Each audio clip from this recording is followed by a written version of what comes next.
കരിപ്പൂർ അന്താരാഷ്ട്ര വിമാനത്താവളത്തിൽ വൻ ലഹരിവേട്ട. 23 കിലോ ഹൈബ്രിഡ് കഞ്ചാവ് പിടികൂടി.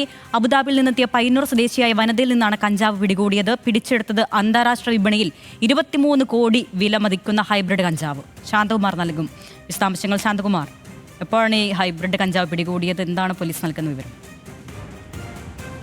ഇന്ന് രാവിലെ ബാങ്കോക്കിൽ നിന്നും അബുദാബി വഴി എത്തിയ ഇത്തിഹാദ് വിമാനത്തിലാണ് ഈ കണ്ണൂർ പയ്യന്നൂർ സ്വദേശിയായ മഷൂദ സുഹൈബ് എന്ന 30 വയസ്സുകാരി എത്തിയത്. ഇവരിൽ നിന്നാണ് ഈ 23 കിലോ ഹൈബ്രിഡ് കഞ്ചാവ് പിടികൂടുന്നത്. അത് എയർ ഇന്റലിജൻസ് കസ്റ്റംസ് വിഭാഗമാണ് ഇതൊക്കെ പിടികൂടുകയും ചെയ്തത്. ഇവർ നേരത്തെ ഇത് കടത്തിയിട്ടുണ്ടോ എന്നുള്ളതും കസ്റ്റംസ് പരിശോധിച്ചു വരികയാണ്. ഈ ബിസ്ക്കറ്റ്, അതുപോലെ തന്നെ കേക്ക് ഉൾപ്പെടെയുള്ള ഭക്ഷണ സാധനങ്ങളിൽ ഒളിപ്പിച്ച നിലയിലായിരുന്നു. അതാണ് എയർ കസ്റ്റംസ് പിടികൂടിയത്. ഇവരുടെ ബാഗേജ് സംശയം തോന്നി വിശദമായി പരിശോധിച്ചു. അപ്പോൾ അതിനകത്ത് ഭക്ഷ്യവസ്തുക്കളായിരുന്നു. അവ വിശദമായി തുറന്നു പരിശോധിച്ചപ്പോഴാണ് ഈ ഹൈബ്രിഡ് കഞ്ചാവ് കണ്ടെത്തിയത്.